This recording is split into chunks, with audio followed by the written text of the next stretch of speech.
Mr. President. Senator from Michigan. Thank you. Mr. President, I really feel like this is a celebration because we've been talking about how Americans have been taken advantage of for years, forever, in terms of high prices. We've been paying the highest prices in the world forever, and oftentimes 3 and 4 times more than people in other countries. I know I receive messages from families every day who are struggling to pay their prescription medications. But the truth is, we understood this.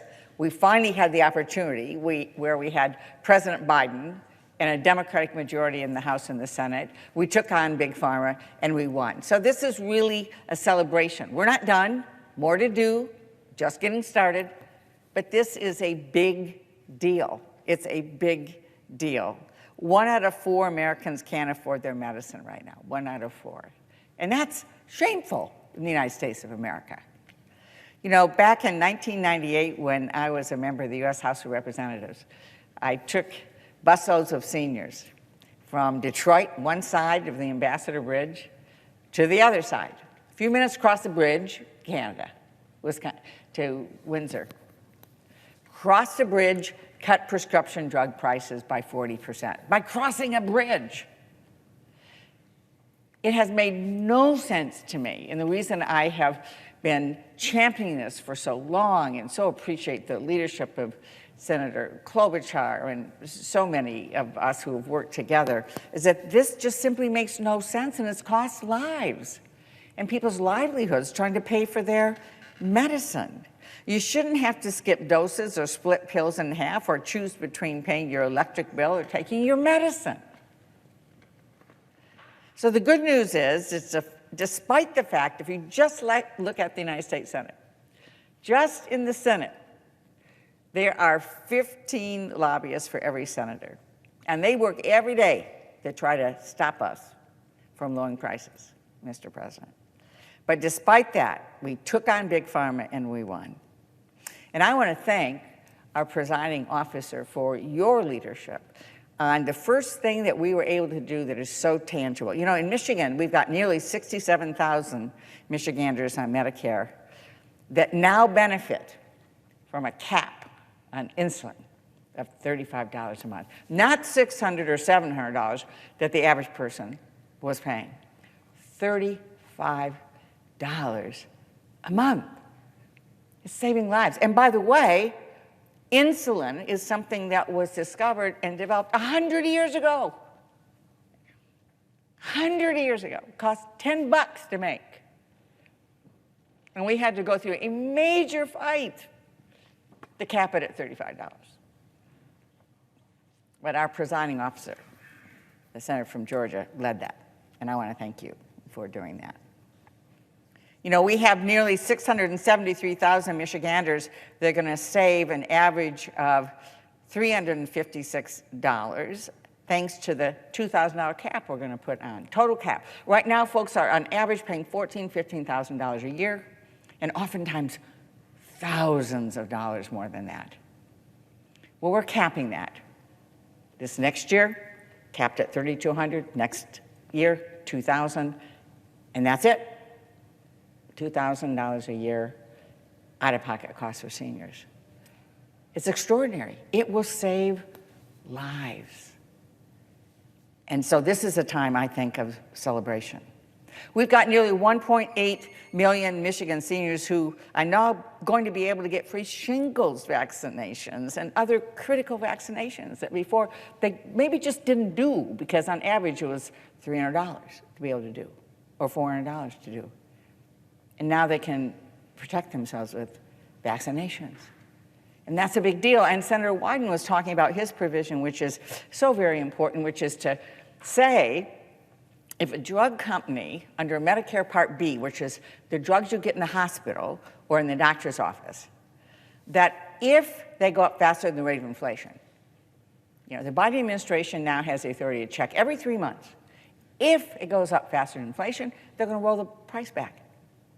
Roll the price back.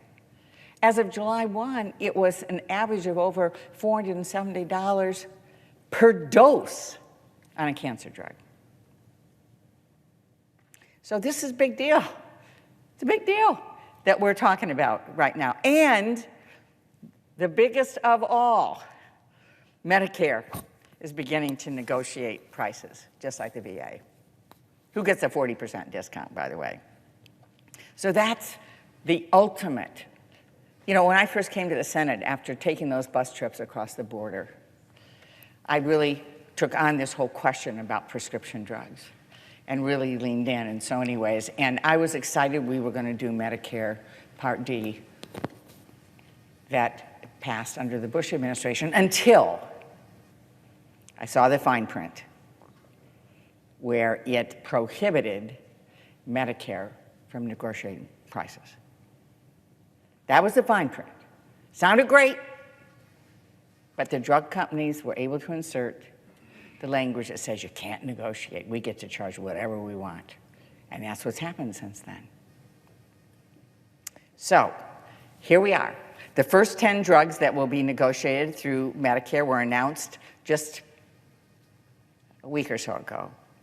And we're talking about those drugs that will deal with blood clots and heart failure, diabetes, psoriasis, blood cancers, arthritis, and so many more things. These are the top drugs in terms of usage and price. The first 10, then there will be more, and there will be more, and there will be more till we get the full negotiation. We know that negotiating on just these 10 drugs will help more than 9 million people.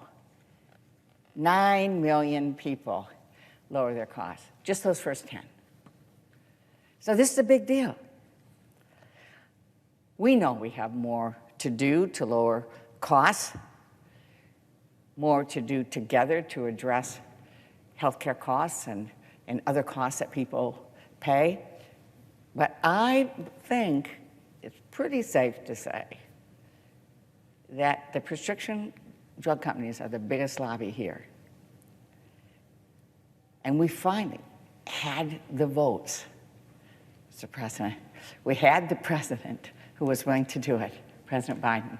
We had the majorities in the House and the Senate to do what we knew needed to be done, regardless of how much clout they have. And so that's what we did.